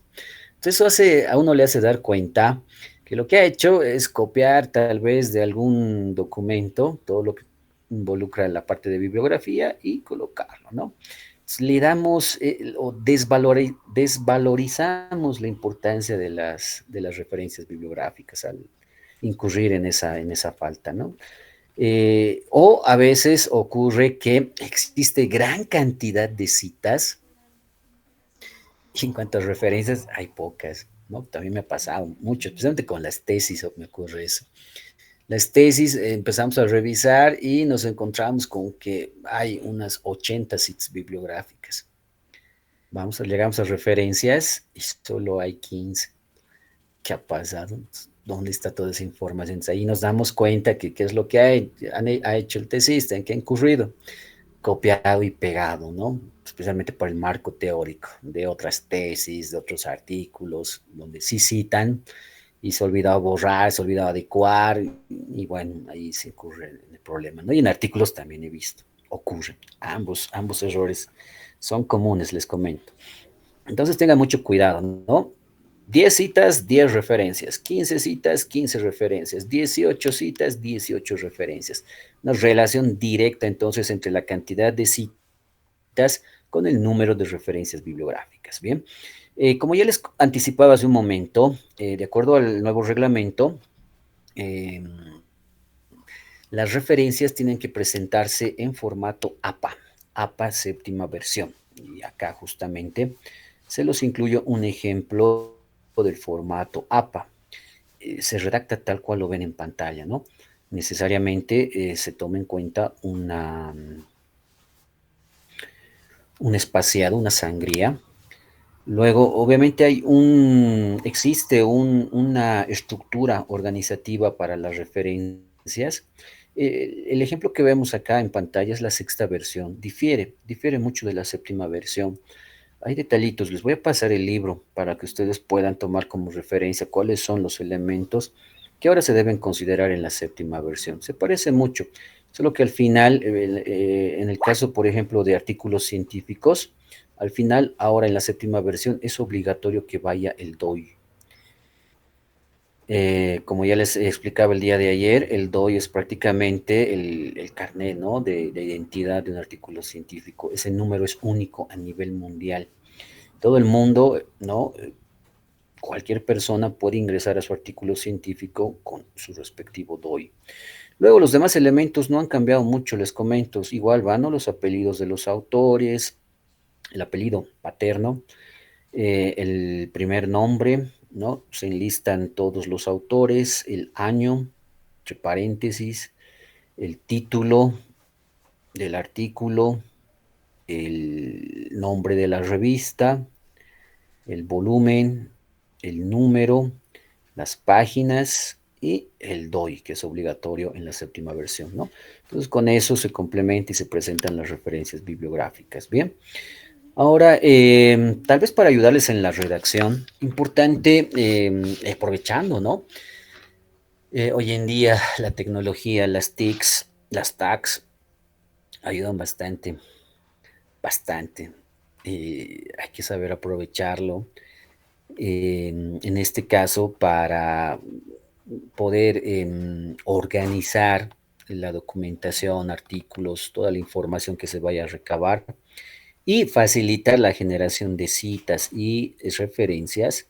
Existen estos gestores, ¿no? Sotero, Mendeley, EndNote, que lo hacen directamente, les comento, nos ahorran gran cantidad de tiempo. Ni siquiera es necesario que nosotros nos memoricemos qué va primero, qué va segundo, cuáles van en cursiva, cuáles van en paréntesis, cuáles van con punto. No, porque eso directamente lo hacen los gestores, ¿no? Ya lo organizan, simplemente configuramos en qué normativa queremos, APA, séptima versión y listo, ¿no? Vamos nosotros redactando, listo, entramos a Sotero Mendeley, ¿no? Colocar cita, no los coloca la cita en la normativa que hemos especificado, terminamos de redactar el documento, nos vamos a la opción de incluir referencias y listo. En menos de 2 segundos sale todas las referencias. Ustedes han incluido 20, los 20 salen bien organizaditos, sin observaciones. Es una gran ventaja. Aprovechenlo. Si es que alguien quiere profundizar en ese ámbito, hay, ¿no? Hay eh, tutoriales, existen tutoriales que se pueden, que pueden guiarles en YouTube, ¿no? Inclusive en TikTok les comento, se incluyen tutoriales para que ustedes puedan aprovechar y aprender el manejo de estos gestores. Entonces, hoy en día tenemos esa ventaja tremenda, las bases de datos, ¿no? El PubMed, Scopus, Web of Science, prácticamente involucran información científica, información que ha sido tamizada, que es lo más importante. Tal vez uno de los inconvenientes que tenemos hoy en día es que tenemos tanta información y de fácil acceso, pero no realizamos un tamizaje adecuado. Entramos al internet, ¿no? Nos encontramos con monografías, con supuestas tesis que están en páginas de dudosa, ¿no? Procedencia, por ejemplo, monografías.com, Rincón del Vago, ¿no? Entre otros, que en realidad no tienen pues criterios editoriales científicos que permitan seleccionar lo que se va a publicar, ¿no? Lo único que les piden es cargar un archivo para acceder a otro y listo, no les interesa si eso se ha presentado o no a un comité editorial revisor. Entonces, en ese tipo de información no podemos confiar. Y en la referencia bibliográfica está prohibido que ahí figure, ¿no? Extractado de monografías.com. No, no debemos cometer ese error, ¿no? Tenemos que tener entonces nosotros el criterio de saber tamizar el tipo de información que vamos a incluir en nuestro artículo científico. Entonces, para eso existen estas bases de datos. El PubMed es por excelencia la mejor base de datos a nivel mundial, ¿no? Prácticamente engloba gran cantidad de revistas y en este caso biomédicas a nivel mundial. Claro, hay ciertas limitantes y la principal siempre va a ser el idioma, ¿no? Que acá solamente se publica en inglés. Y otro inconveniente que tenemos es que algunos artículos son de paga, ¿no? Hay que cancelar un monto económico para poder tener acceso al artículo, ¿no? Pero como se dice por ahí, echa la ley, echa la trampa. Existen pues mecanismos de cómo también hackear el acceso a estos artículos, ¿no? Hay páginas como el SciHub que, bueno, igual en menos de 2 segundos accede a un artículo de paga y nos los descarga en formato PDF. Entonces, bueno, hay muchas cosas realmente para sorprenderse lo que nos encontramos en el Internet y esas herramientas son bastante potentes, ¿no? Errores comunes, incluir referencias no citadas en el texto, usar formatos mezclados, APA, Vancouver, etcétera. Esto, bueno, ya les había explicado, ¿no? La relación directa tienen que mantener entre la cantidad de referencias perdón, de citas bibliográficas con el número de referencias. Eso no puede variar y eso se tiene que evidenciar en el documento. Recomendaciones. Las conclusiones, máximo un párrafo, está bien, Evitar frases como se necesitan más estudios, obviamente sin fundamento, sin evidencia, ¿no? Conflictos, si no hay conflictos, hay que declararlo igual, ¿no? Si no hay ningún tipo de conflicto, entonces no. Los autores declaramos no tener ningún conflicto de interés, tiene que estar escrito. Referencias, verificar el formato exigido por la revista, esto es importante, sí, importante, ¿no? Pero bueno, yo me he enfocado en DCIT, en consecuencia en la revista de la carrera, APA séptima versión. Pero si ustedes quieren publicar en otra revista, vean, revisen su reglamento, su manual de publicación. Ahí ustedes se van a dar cuenta, van a tener una idea de qué formato manejan. Algunos siguen manejando Vancouver, pero ya son pocos. Otros APA, séptima versión, otros, especialmente en el área de salud, manejan el AMA, ¿no? Como les decía. AMA es la variante del Vancouver, que se lo actualiza bastante, ¿no? El AMA es o refiere a la Asociación Americana de Medicina, que, bueno, al parecer está tomando nomás bastante fuerza, especialmente en las revistas biomédicas, ahora están exigiendo trabajar en AMA, que es una variante del Vancouver, les comento, obviamente actualizado. Bueno, otros elementos. Hasta acá, en teoría, habríamos terminado de redactar, ¿no? Nuestro artículo. Todo esto necesariamente lo debemos tener culminado para recién irnos al principio de los elementos que se muestran en la estructura de un artículo científico, ¿no? Entonces termino con mis referencias bibliográficas, recién ajusto mi título y recién empiezo a redactar el resumen. ¿Ven? ¿Por qué? Porque esto va a cambiar, definitivamente va a cambiar a medida que ustedes vayan redactando su artículo científico, se va a adecuar, se va a modificar, van a eliminar algunos elementos, es probable que aumenten otros, todo eso cambia y obviamente todo eso se tiene que plasmar en el título, ¿no? Por eso el día de hoy les he pedido un título tentativo, porque de hecho ese título lo vamos a adecuar.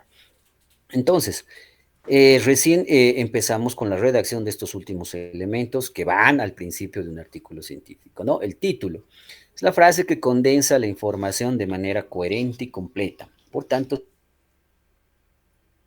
se deberá tomar en cuenta lo siguiente. Título en español mayúscula completo y no más de 20 palabras. Ah, esto es de DICIT, esto es lo que ustedes tienen que considerar entonces para publicar en la revista. El subtítulo no tiene que ser amplio, ¿no? Un máximo de 20 palabras, entonces. El título en inglés en mayúscula y en minúscula el resto. Bien, entonces debajo del título en español tiene que ir el título en inglés, necesariamente. Debajo de esto incluimos los autores. No se detallan títulos, hay que considerarlo, ¿no? Y todas las revistas lo eliminan. En vano vamos a enviar, tengo doctorado, postdoctorado, igual, lo eliminan. Entonces, es solamente incluir los apellidos, ¿no? El apellido paterno y el primer nombre, que es lo que usualmente figura en un artículo científico. Ahora, algo importante, si ustedes quieren hacerse conocer a la comunidad científica con ambos apellidos, porque a nivel internacional solamente hay un apellido, les comento, ¿no? El primero. Entonces, si ustedes quieren mantener los dos apellidos, en nuestro medio, ¿no? Tenemos el paterno y el materno, se puede. Estos tienen que estar juntos y, bueno, separados al mismo tiempo por un guión. ¿Bien? Entonces, de esa manera se indexa y se generan los metadatos relacionados a ese autor. Se puede hacer. Ahora, si no lo quiere hacer, simplemente involucra, ¿no? Su primer apellido y si quiere los dos nombres o un nombre. No se detallan títulos en caso de que los autores deseen aparecer con dos apellidos. Ah, justo lo que les explicaba. Deberán insertar un guión entre los mismos. Nombre completo del centro o institución donde trabaja, dirección de correo electrónico y dos espacios después del título, máximo dos autores. Esto es justamente lo que ayer recién nos hemos enterado. No ha sido una sorpresa. Entonces, tenemos que solamente podemos trabajar o presentarlo con la participación de dos autores. De todas maneras, nos hemos enterado más bien a tiempo y de esa manera estamos organizando. Espero que hayan llenado el formulario que les he pasado para que sobre esa base, para la siguiente semana, podamos organizar las actividades, ¿no? Luego se viene el resumen. Debe ser una exposición breve y concreta del objetivo, propósito del trabajo, métodos, principales resultados, conclusiones. No debe sobrepasar las 250 palabras. Eso es muy importante. Otro error común, ver su resumen de 2 hojas. ¿no? Por lo menos unas 500 palabras solamente en el resumen. Locura total, no es necesario. Para presentar el resumen tenemos que tener la habilidad de ser bastante sintéticos y puntuales. Por eso la redacción va a jugar un papel importante. Y acá lo muestra. Y por eso estoy muy de acuerdo en lo que se menciona en el apartado de resumen.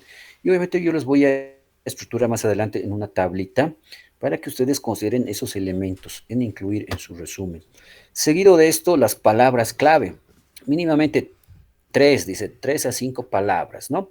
Que identifican al artículo. No deberán repetirse del título necesariamente. Bueno, las palabras clave generan los metadatos necesarios para poder ubicar fácilmente a su artículo científico, además de indexarlo a una determinada línea de investigación o área.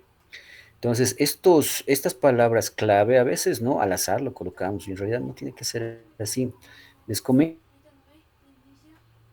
que existe una, una base internacional de palabras clave, que son las que deberíamos utilizar, los DEX y los MESH. Los MESH son utilizados por el PubMed y Medline. En cambio, los DEX son utilizados por la BBS, la Biblioteca Virtual de Salud, que también es una base de datos muy importante en el área biomédica. Obviamente no se compara con lo que ofrece, ¿no? El PubMed y Medline, pero les comento que acá podemos encontrar mayor cantidad de artículos gratuitos y que también están en español. La gran ventaja de la BBS. Justamente esto está gestionado por la OPS, ¿no? La Organización Panamericana de la Salud. Entonces, la información, las revistas, los artículos que están indexados a la BBS tienen bastante credibilidad. Les voy a mostrar y justamente les voy a pasar los links para que ustedes puedan acceder a estas dos páginas, tanto de Dex y de Mesh, para que puedan identificar adecuadamente sus palabras clave y no dejarlo a la aleatoriedad, ¿no? Esto les va a permitir organizar mejor los metadatos de su artículo. Y luego tenemos el abstract y keywords, ¿no? El abstract es prácticamente resumen en inglés y los keywords, las palabras clave en inglés. Bien, acá está justamente la parte introductoria del artículo, ¿no? Tenemos un título concreto, puntual. Acá tenemos 1, 2, 3, 4, 5, 6 palabras nada más para este título, pero que engloba lo más relevante del artículo, ¿no? Luego por debajo lo tenemos en inglés, los autores. Eso es lo que les comentaba, ¿no? Si en el caso de ustedes quieren que figuren ambos apellidos, de esta manera lo deben incluir, ¿no? Apellido paterno, materno y en medio un guión. O ven, como en este otro caso, ¿no? Directamente el apellido paterno y un solo nombre. La afiliación, que es importante siempre mostrarlo, ¿no? Que figure en nuestra pública del alto. En este caso solamente nos han solicitado el correo del autor principal. Entonces es lo que he incluido. Y también el ORCID. Bueno, sí, recomendarles. No es un criterio que todavía se utiliza en las revistas de la universidad, pero les aconsejo que vayan ustedes creándose un número ORCID. ¿Qué es el ORCID? Es un número de identificación para investigadores. Prácticamente es el carnet de identidad del investigador a nivel internacional. Es fácil de obtenerlo, no es complejo, solamente se van a la página del ORCID y ahí crean su cuenta, ingresan una serie de datos y listo, ahí queda registrado. Entonces, este número prácticamente es reconocido a nivel internacional y obviamente facilita la ubicación del autor en las distintas revistas y artículos que publique. Háganlo. Para revistas indexadas es obligatorio tener el ORCID. Entonces, vayan generando su cuentita y luego rellenen la información que les pide. De esa manera van a tener su ORCID. Y bueno, las fechas de recepción y aceptación. Bueno, las recomendaciones, ¿no? Tipo de estudio. Para el tema del resumen, depende también de la estructura internacional que se va a utilizar, ¿no? Estamos nosotros trabajando en el IMRIT, que es el que está utilizando DCIT. Entonces, para IMRIT, obligatorio mencionar objetivo, métodos, resultados y conclusiones. Nada más. Bien. No es necesario incluir un marco teórico, introducción, discusión, no. Suficientes estos cuatro elementos, que pueden estar estructurados o no, eso dependerá de la revista, ¿no? Algunas revistas exigen que sea estructurado, es decir, título objetivo, desarrollo, título métodos, desarrollo, título resultados, desarrollo, título conclusiones, desarrollo. Otras revistas, en cambio, prefieren que sea una redacción monográfica, es decir, un solo párrafo que incluye el objetivo en una oración, métodos dos oraciones, resultados las oraciones que corresponda, conclusiones una oración. Y listo, ahí se sella, se termina de redactar el resumen, ¿no? Acá se los dejo para que ustedes lo conozcan si en algún momento no se animan a realizar la publicación en indexadas. Algunos criterios que se toman en cuenta para el tema de resumen, ¿no? Por ejemplo, para consort, antecedentes, métodos, resultados, conclusiones. Para prisma, objetivo, fuentes, resultado, conclusiones, ¿no? Y la cantidad de palabras. Máximo 250, máximo, exagerando. Y bueno, acá tenemos otra cantidad para esos casos, ¿no? Y en el caso de la revista, lo propio, eso es lo que leíamos en su reglamentación, ¿no? Un máximo de 250 palabras. Eso es sencillo, ¿no? Ustedes simplemente seleccionan el texto que han redactado en el Word y ahí debajo aparece la cantidad de palabras, la cantidad inclusive de letras que están incluidas dentro de la selección que han realizado. Entonces ahí tenemos una guía de cuántas palabras se habrán incluido, si son más, entonces ir eliminando algunos conectores, algunas palabras que están de relleno y de esa manera cumplimos ese criterio de cantidad de palabras. Bien, acá está justamente, se los dejo el resumen, el ejemplo de los resúmenes del artículo que estábamos manejando desde ayer como ejemplo. Objetivo, materiales y métodos, resultados y conclusiones, ¿no? Menos de 250 palabras, ahí por debajo las palabras clave, que en este caso índice glucémico, carga glucémica, glucemia y galletas de chuño.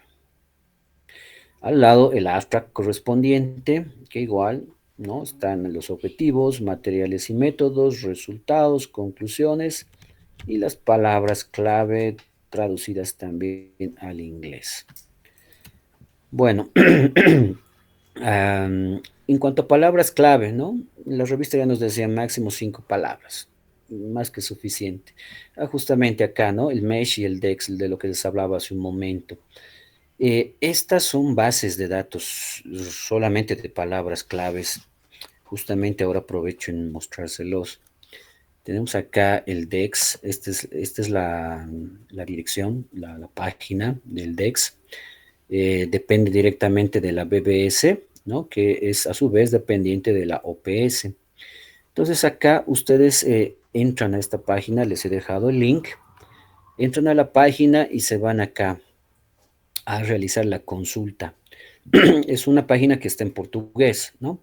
Pero no hay mucho problema, no es difícil de entender. Ahí dice, ¿no? Consulta Audex. Ingresamos ahí y ahí tenemos podemos ingresar la palabra para que sea o no, para saber si está o no reconocida y está indexada. Por ejemplo, ¿no? Algo común, digamos diabetes. Hagamos la consulta, si esto se puede o no utilizar como palabra clave. Hagamos entonces la consulta y nos vamos a encontrar con que sí, ¿no? Hay prácticamente 14 descriptores encontrados, ¿no? Y sus variantes, por ejemplo, ahí tenemos diabetes insípida, es un descriptor, es decir, se puede utilizar como palabra clave, tendría que ir de esa manera. Por este lado, diabetes mellitus. Más abajo, diabetes mellitus experimental. Diabetes mellitus tipo 1, ¿no? Diabetes mellitus lipoatrófica, etcétera, ¿no? Y aquí están todas las búsquedas que podemos hacer, ¿no? Hasta encontrar y conocer que hay 14. De acuerdo a esto, tenemos 14 descriptores. Entonces, de esa manera deberíamos incluirlo, ¿no? Entonces, si coloco diabetes solamente, eso no es válido, porque no tenemos como palabra clave. Lo correcto sería, para ese caso, diabetes mellitus, ¿no? Tendría que ir como esa palabra clave. De esa manera generamos metadatos correctos, exactos para la indexación. A ver, otro ejemplo, algo relacionado a nutrición, supongamos obesidad. Le damos a consultar. Tenemos 10 descriptores encontrados, ¿no? Obesidad como tal puede ir, un solo término, es una palabra clave, entonces puede ir. También puede ir fusionado otros términos, ¿no? Por ejemplo, síndrome de hipoventilación por obesidad. Por este lado tenemos obesidad mórbida, ¿no? Fármacos antiobesidad, obesidad abdominal, etcétera. Se pueden utilizar entonces como palabras clave. Bien, entonces ahí nosotros vamos a saber si hemos elegido o no adecuadamente nuestra palabra clave. A ver, algo erróneo. ¿Qué les parece galleta? ¿No? Justamente con el ejemplo que estábamos manejando hace un momento. Averigüemos si está o no indexado, ¿no? Y es el caso, no hay. El descriptor galleta no fue encontrado, ¿no? Entonces, de esa manera nos damos cuenta que galleta no lo podemos utilizar como un descriptor, como una palabra clave. Entonces, les dejo los DEX.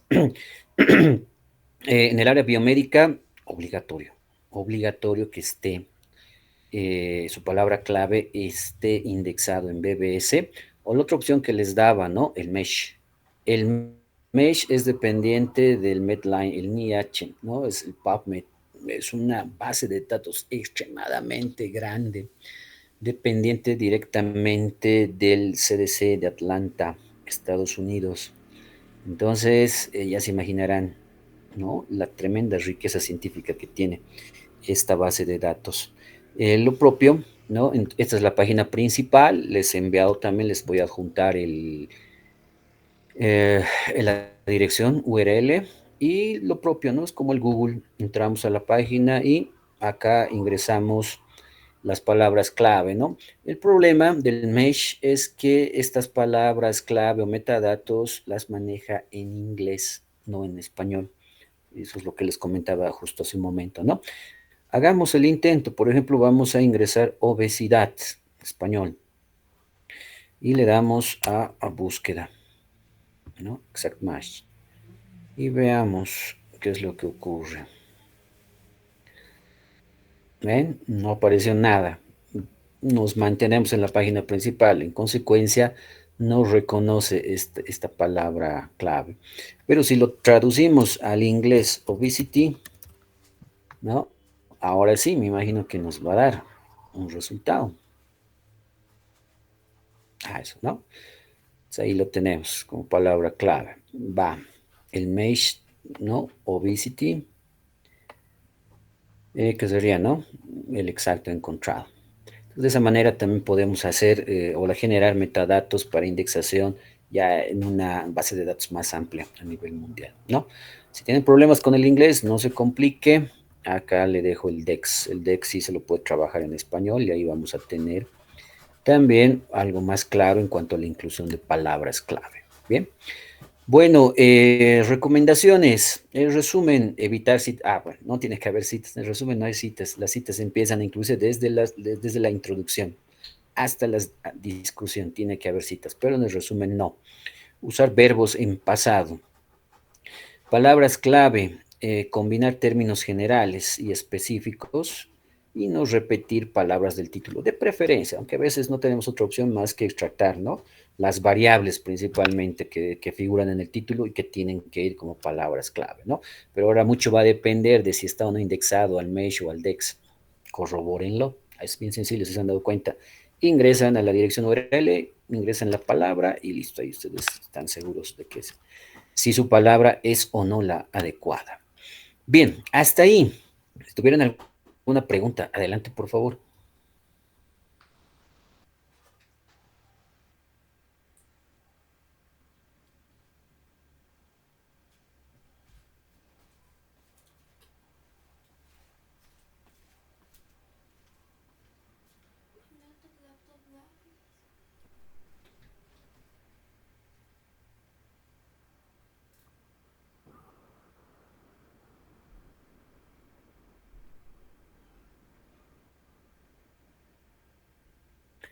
No tenemos preguntas.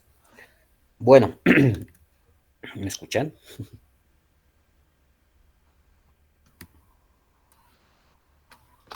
Hola, hola. Sí se escucha, Anis. Gracias.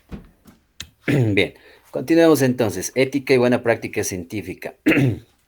Bueno, es importante tomar en cuenta ciertos elementos para no incurrir en ciertas faltas contra la ética, contra la bioética. Bien, la originalidad y el plagio es muy importante. Tenemos la costumbre, ¿no? Me incluyo, de en lugar de incluir una redacción, desarrollar la redacción, copiamos, ¿no? Copiamos, pegamos, copiamos, pegamos, copiamos, pegamos. Se puede hacer, no es que no se pueda hacer, pero tenemos que citar, ¿bien? Tiene que ir obligatoriamente la cita. Y tal vez lo ideal, lo más importante, es que ustedes realicen la redacción, el autor lo realice, ¿no? Sea un parafraseo, sea una redacción personal, es lo ideal. Eso mantiene el tema de originalidad, ¿no? Entonces, usar herramientas antiplagio como Turnitin, el Authenticate, son herramientas que nos ayudan a medir y hacer una crítica, ¿no? Del documento que hemos redactado. El problema, digamos, de estos gestores es que tienen cierto costo, lastimosamente, ¿no? Tienen un costo, en consecuencia, a veces es difícil poderlo realizar en estas páginas, ¿no? O programas. Existen algunos gratuitos en el Internet, pero que se limitan a cierta cantidad de páginas, o perdón, letras o palabras. Entonces, es bien complicado poder hacer correr, ¿no? Ir subiendo de 50 palabras en 50 palabras nuestro documento. A veces cansa. En realidad, ni lo realiza, ¿no? Tal vez como autor no tenemos la obligatoriedad, pero deberíamos hacerlo, pero sí la institución tiene la obligatoriedad de realizar esta detección de originalidad y plagio. Lo que ella ya les anticipaba, ¿no? Hasta un 20% es aceptable. Este dato no figura en el reglamento que tenemos en DICIT. Entonces, ¿no? Una vez que ingrese la coordinadora, le vamos a hacer la consulta hasta cuánto aceptan de plagio. A nivel internacional, como les digo, es hasta el 20%, no hay mucho problema. ¿Por qué? Porque a veces es necesario y obligatorio incluir conceptos, y esos conceptos no se los puede parafrasear, no se los puede modificar. Y la citación, ¿no? Incluir citas bibliográficas es muy importante y relevante. Y desde ayer ya les decía, con esto se evitan el problema de plagio. Conflictos de intereses, algo que ya hemos analizado hace un momento, escríbanlo, y si no hay, igual hay que escribirlo, no hay conflicto de intereses entre los autores.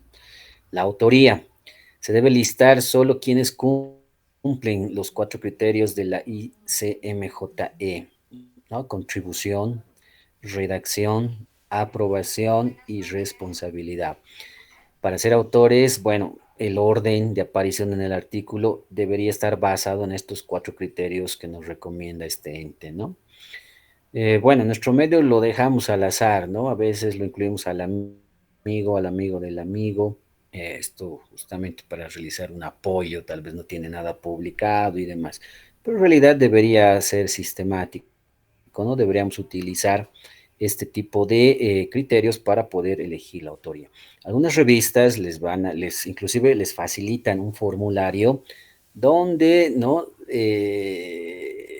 Esto es semejante a una declaración jurada donde se va a explicar y describir y detallar la contribución que ha realizado cada uno de los autores. De esta manera, la misma revista valora quiénes realmente pueden ser considerados autores y quiénes no. Consentimiento y privacidad. Esto, bueno, es importante en el proceso de investigación, ¿no? Facilitar los consentimientos informados, la aprobación de los comités de ética. Es un proceso importante y si es que se ha realizado, bueno, especialmente cuando se ha trabajado con personas, ¿no? Con niños, que ustedes realicen y que mencionen en el documento que se ha solicitado el consentimiento informado, ¿no? Tenemos un apartado dentro de la parte de materiales y métodos que habla de la población. Entonces, ahí se debe mencionar que se ha aplicado un consentimiento informado y ha habido la aceptación del mismo, ¿no?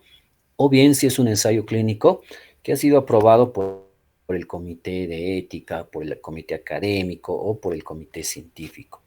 Entonces, elementos que ustedes deben tomarlo en cuenta, bien, para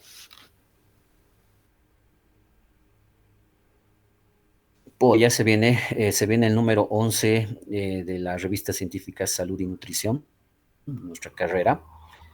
Esta convocatoria, según el dato que me da la coordinadora, se publica el día de mañana, el oficial. Pero bueno, ya tenemos el borrador y justamente aprovecho en mostrarles para que ustedes ya tengan anticipadamente una idea de qué es lo que se viene, qué pasos tienen que seguir para poder publicar en la revista de nuestra carrera. Bien, políticas de publicación es lo que tienen que cumplir. Investigación realizada por profesionales de la carrera.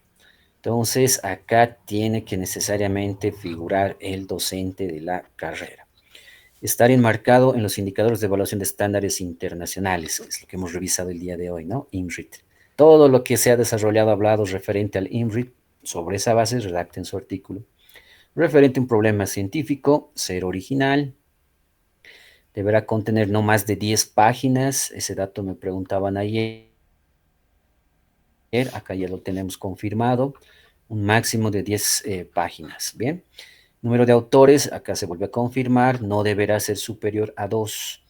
Debe ser un documento científico formal, tener compatibilidad con la ética de investigación y acá también confirmamos que debe estar redactado bajo normativa APA séptima versión. Bien, bueno, prácticamente todo esto hemos reforzado en este taller. Teóricamente, ahora lo aplicaremos. Bien, para la siguiente semana ustedes ya me presentarán los artículos, lo vamos a revisar y sobre esa base vamos a dar sugerencias, recomendaciones para que ese documento, una vez afinado, ya lo puedan presentar a la revista, ¿no? Criterios de valoración técnica, que es lo que evalúa el comité editorial, calidad del contenido, originalidad y entre el tema de plagio, consistencia de rigor científico, calidad contextual, beneficio, uso, producto verificable de las investigaciones, ¿no? Que básicamente un artículo original inédito lo cumple, por sí mismo lo cumple, entonces no hay mucho problema en este aspecto. Al final, después de la evaluación que realice el comité editorial, ¿no? Nos dará estas 3 respuestas: publicable sin modificaciones, publicable con ligeras modificaciones básicas, previa corrección, o no publicable. Bueno, entonces eso lo va a definir el comité, que está conformado por un docente de la carrera y 1 o 2 docentes externos, ¿no? Uno que es de otra carrera y otro que es o que trabaja fuera de la universidad. Entonces, son los que conforman el comité editorial. Bueno, ahí están las características del comité revisor, ¿no? Lo que les comentaba, hay internos y externos y, bueno, algunas atribuciones que tienen estas personas. Los requisitos de presentación, aquí está, en la carta de solicitud dirigida a la coordinadora, acompañado de estos 4 formularios: el formulario de recepción de artículos científicos, la declaración jurada de no plagio, el artículo científico en formato doc, docx, eso significa para Word, ¿no? En Word tiene que estar trabajado, y las líneas de investigación, que ya enseguida les muestro cuáles son, y que en realidad ya les he pasado al grupo de WhatsApp, ¿no? Para que lo puedan verificar. Y el cronograma de la convocatoria. Esto ya está confirmado, es oficial. Entonces, la fecha límite de presentación es hasta el 16 de junio. Tenemos entonces a partir de ahora como 3 semanas para poder culminar el artículo científico, ¿no? La siguiente semana hacemos la primera revisión. En esa subsiguiente semana ya prácticamente lo van a tener ajustado para poderlo presentar y obviamente someterse a la revisión por el comité. Importante, ¿no? La participación del comité, las sugerencias que vaya a dar para que le den una mayor adecuación. Proceso de evaluación, publicación de observaciones, el informe técnico y la publicación y difusión de la revista, que está previsto entre el 25 de agosto al 15 de septiembre, ¿no? Bueno, entonces por esa fecha ya estará saliendo a publicación nuestra revista. Y a la par, de hecho, ya va a salir la convocatoria para la segunda revista. Yo me imagino que en el mes de junio, julio, a más tardar va a salir la segunda convocatoria para que también se presente otro grupo de docentes y puedan también realizar la publicación de su artículo. Bueno, ya para cerrar este taller, herramientas útiles para los docentes. Se los dejo, explórenlo, aprovechenlo. Para la búsqueda y gestión de literatura, ¿no? Tenemos el PubMed, el BBS, Cielo, el Google Scholar, Zotero, Mendeley, Connected Papers. Estas herramientas son bastante importantes, ayudan bastante al investigador, al autor, el que va a redactar un artículo científico, para poder buscar información. Ahí tienen esas cuatro bases de datos muy importantes. Tenemos que hacer a un lado el Google convencional. El Google convencional me muestra gran cantidad de información, pero como ya les decía hace un momento, mucha de esa información no es tamizada, es información que a veces está ahí sin saber, ¿no? Cómo apareció. Entonces, estas cuatro bases de datos son importantes, ¿no? Una muy excelente opción al Google convencional es el Google Scholar. El Google Scholar nos va a mostrar resultados eh, enfocados principalmente a literatura científica, ¿no? Libros, artículos, tesis, lo vamos a poder encontrar en el Google. La principal ventaja, que son gratuitos y están en español. Entonces, una gran herramienta, una gran ayuda. Cielo. Cielo es una base de datos para artículos científicos a nivel Latinoamérica. También, bueno, me imagino que la mayoría lo conoce, de amplia difusión. Podemos encontrar artículos en español, inglés, portugués. Toditos son gratuitos debido a que trabajan, ¿no?, con el sistema OJS. Es una gran ventaja, pero también hay límites, ¿no? Al ser solamente de Latinoamérica, la profundidad científica de los artículos a veces no es bien limitada, a no ser que encontremos artículos que sean publicados, ¿no?, en Brasil, por ejemplo, en México, en España. Sí, vamos a encontrar artículos con cierta profundidad, principalmente explicativos, experimentales. Pero por lo demás, usualmente nos encontramos con artículos descriptivos y también correlacionales, ¿no? Entonces, es una limitante importante que nos pone Cielo. BBS es una buena alternativa a nivel panamericano, una importante base de datos, la Biblioteca Virtual de Salud se llama. Entonces ustedes ingresan, es como el Google, solamente ingresan, ¿no?, las palabras clave que requieren y les va a aparecer un montón de artículos científicos. Algunos están en español, otros en inglés. El problema acá es que hay algunos artículos que son de paga. Es- pero ya les decía, hay opciones, ¿no? El Sci-Hub, con el Sci-Hub podemos tranquilamente acceder a esos artículos de paga. El PubMed, que es el ideal, ¿no? A nivel mundial está pues a la vanguardia. Todas las revistas científicas apuntan a indexarse al PubMed. Entonces tenemos gran cantidad de literatura científica a todo nivel, ¿no? ¿No? Estudios exploratorios, descriptivos, correlacionales, explicativos, experimentales, ensayos clínicos, encontramos todo. Entonces, no podemos decir que no hay en PubMed, es seguro que lo va a encontrar. Dos limitantes importantes: el idioma está en inglés. Y segundo, hay algunos que son de paga. No todos, pero hay los que son de paga. Pero este último puede vencerse fácilmente con el Sci-Hub. Entran, solamente copian el DOI, llevan al Sci-Hub y listo, ahí ya pueden tener acceso completo, inextenso al artículo. Redacción y estilo: Grammarly, Writeful, Hemingway Editor, Overleaf, son igual herramientas importantes, especialmente para los que no tienen mucha práctica en el tema de redacción. Ingresen, les van a orientar. Tienen que crear sí o sí una cuenta, ¿no? Obviamente hay versiones gratuitas, así como también hay versiones de paga. Obviamente las versiones de paga son las que tienen todas las bondades. Las versiones gratuitas tienen ciertas limitaciones, pero ayuda bastante. Bien, entonces aprovechenlo, vayan ahí, ingresen su información y les van a orientar, ¿no?, qué aspectos de redacción podrían cambiar. Análisis de datos y estadística, el ERE. El ERE, bueno, hoy en día es el que más se utiliza para el tema de análisis estadístico debido a que es un software libre, pero requiere cierto conocimiento básico de programación para poderlo manejar. Esa es una limitante importante, ¿no? Pero desde ese momento hay tutoriales en YouTube, en TikTok inclusive, van a encontrar tutoriales para el manejo del LED, podrían explorar. El SPSS por excelencia, el GraphPad Print, el HASP, son algunas alternativas importantes y otras más, ¿no? Existe gran cantidad de paquetes estadísticos a disponibilidad.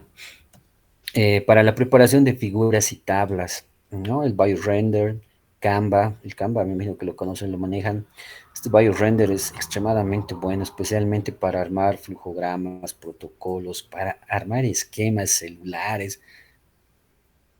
Ayuda bastante, les comento, recién lo he conocido esta herramienta y realmente ayuda bastante, especialmente en publicaciones biomédicas, moleculares, inmunología, ayuda bastante.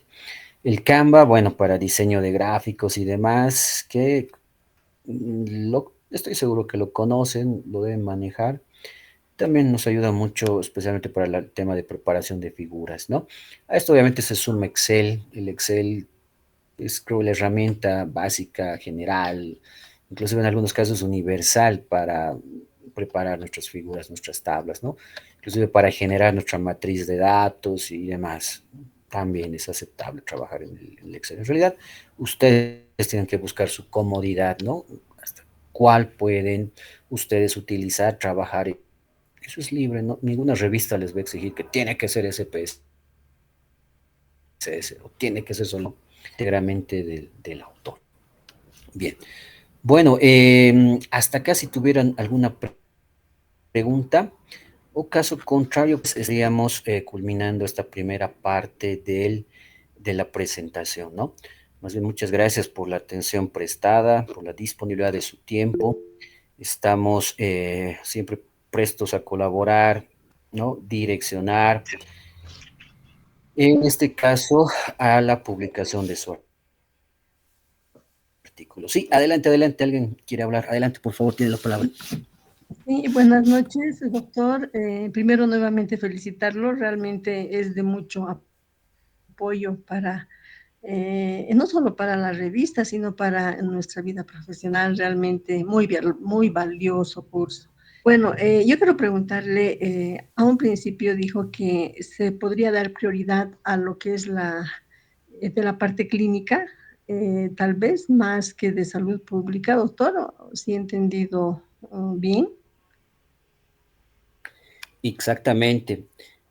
Justo lo que me informaba la coordinadora es que en los pasados números de la revista hay gran afluencia y publicación de artículos trabajados en el área o en la línea de investigación salud pública, ¿no? Entonces, lo que han recomendado desde DCID es que en este número se dé prioridad a los estudios que estén enfocados dentro de la línea de investigación clínica, deportes, interacción principalmente. Gracias, doctor. Y lo otro, no es pregunta, sino nos puede pasar el reglamento interno de la difusión de producción, el que nos manifestaba, por favor, nos puede pasar tal Claro que vez sí. eso, por favor, para enriquecer un poco. Muchas gracias. Exacto, no se preocupe, les voy a pasar el material y también les voy a pasar, bueno, en realidad ya mañana se va a publicar, ¿no? El tema de la convocatoria, donde también va a estar especificado todo lo que figura en el reglamento, pero más especificado a la carrera. Entonces, ese material también ya lo van a tener el día de mañana, pero ¿no? Por el grupo de WhatsApp yo les voy a pasar el reglamento íntegro de DICIT para que ustedes también vayan conociendo. No solamente habla de la producción intelectual de los artículos, ¿no? Sino habla de todo lo que involucra DICIT como unidad. Así que para conocimiento de los docentes lo voy a facilitar, no se preocupen. ¿Alguna pregunta más que tengan?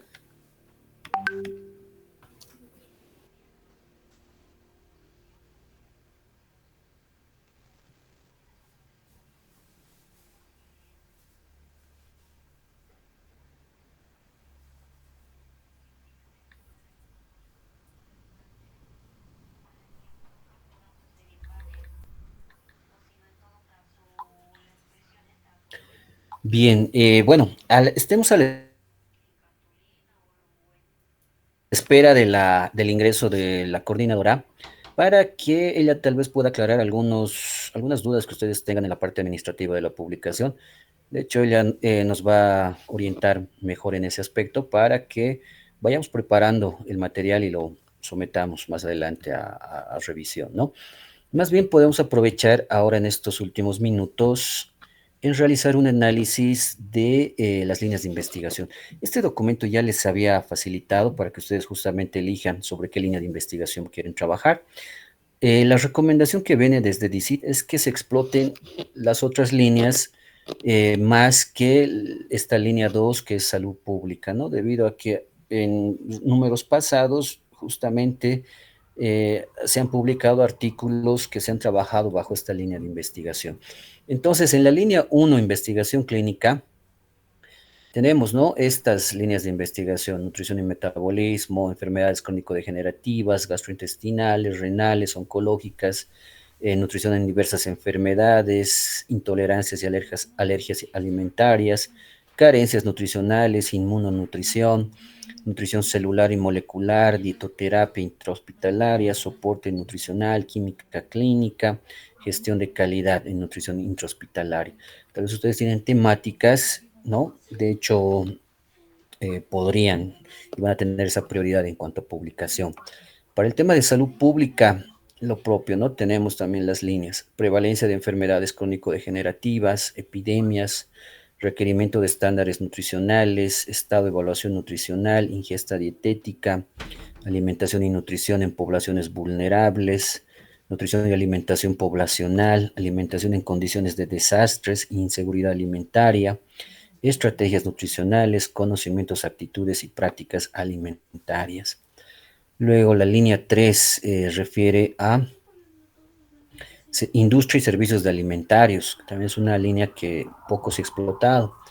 Industria y servicios alimentarios, aceptabilidad de productos alimentarios, fortificación nutricional, complementación y suplementación, inocuidad alimentaria, producción de raciones, innovación, administración, un departamento de alimentación.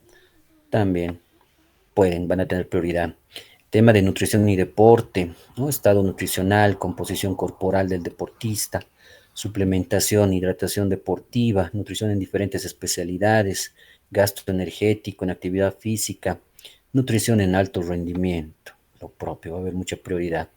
Estas ya son líneas de investigación multidisciplinarias, es decir, donde ustedes pueden trabajar con algún profesional que no necesariamente es nutricionista, ¿no? Del área de medicina, odontología, enfermería y otras que pertenecen al área de ciencias de la salud o inclusive fuera del área de ciencias de la salud, ¿no? Tenemos estas para el caso de nutrición, dietética, medicina, odontología, psicología. Se pueden desarrollar esas que tienen en pantalla. Luego tenemos ahí estrategias de intervención alimentario-nutricionales, ¿no? Trabajo entre nutricionistas y bioquímicos. Luego, estrategias de intervención alimentarias nutricionales, ¿no? Para nutricionistas y educadores, pedagogía de la educación, nutrición y aprendizaje, didáctica de la educación alimentaria y finalmente la seguridad alimentaria nutricional, ¿no? Donde pueden participar nutricionistas y agrónomos, ¿no? Disponibilidad de alimentos, inocuidad de alimentos, acceso de alimentos, uso, consumo y aprovechamiento de alimentos. Entonces, todas esas áreas son las que menos se han explotado. Es así que se los invita, ¿no? A los docentes para que ustedes puedan presentar un trabajo dentro de cualquiera de esas líneas de investigación, ¿no? Con la prioridad de las que hemos mencionado. Bien, bueno, hasta ahí. Si tuvieran ustedes alguna pregunta, comentarles que no me responde la coordinadora. En todo caso, bueno, podemos hacer tal vez las consultas directamente con ella, ¿no? En oficinas de la coordinación del Instituto de Investigaciones. En ese entendido, entonces, por mi parte, sería todo. Agradecerles mucho el tiempo, la disponibilidad de tiempo, ¿no? Porque entendemos que se ha desarrollado esto en fin de semana y el fin de semana usualmente lo dedicamos a la familia, alguna actividad personal que tengan, pero bueno, ¿no? Con esto ustedes demuestran que hay ese compromiso con la carrera, de que hay esa intención de que se quiera trabajar en la elaboración de este artículo. Y eso es muy fructífero y productivo, ¿no? Muchas felicidades a cada uno. Ya he recibido, justamente eso quería revisar. Hasta el momento han llegado 9 solicitudes al formulario. Por favor, no se olviden completarlo, es importante para poder organizar las actividades, ¿no? Tenemos ahí entonces colegas que ya han incluido que van a realizar un artículo de forma individual, así como también tenemos colegas que van a trabajar en equipos, ¿no? Eso es bueno, háganlo, no necesariamente se trabaja de forma individual. A veces dos cabezas, ¿no? Piensan mejor que uno y en realidad van a realizar un aporte bastante sustancial. Y si son de distintas áreas, incluido hay un nutricionista, sería lo ideal, ¿no? Para poder abordar líneas de investigación multidisciplinarias. Bien. Bueno, entonces, durante la semana, a través de nuestra secretaria académica, la licenciada Lozano, se va a facilitar el cronograma de presentación de sus artículos. Lo vamos a revisar en línea, es decir, en una sesión eh, paralela para que se pueda dar las sugerencias y directrices que se requiera del artículo que vayan trabajando durante esta semana. Obviamente en una semana es muy probable que no lo tengan al 100%, pero el avance que tengan, ¿no? Especialmente enfocándonos en esos 4 elementos que son importantes, ¿no? El IMRIT, introducción, materiales, métodos, resultados y discusión, incluyanlo, ¿bien? Hasta donde logren avanzar en esta semana. Sobre esa base vamos a poder generar sugerencias, observaciones, para que ustedes encaminen mejor su artículo científico y cuando llegue a la revista, de hecho van a haber observaciones, pero estas observaciones sean mínimas y más bien esto apunte a que vaya a una publicación directa, ¿no?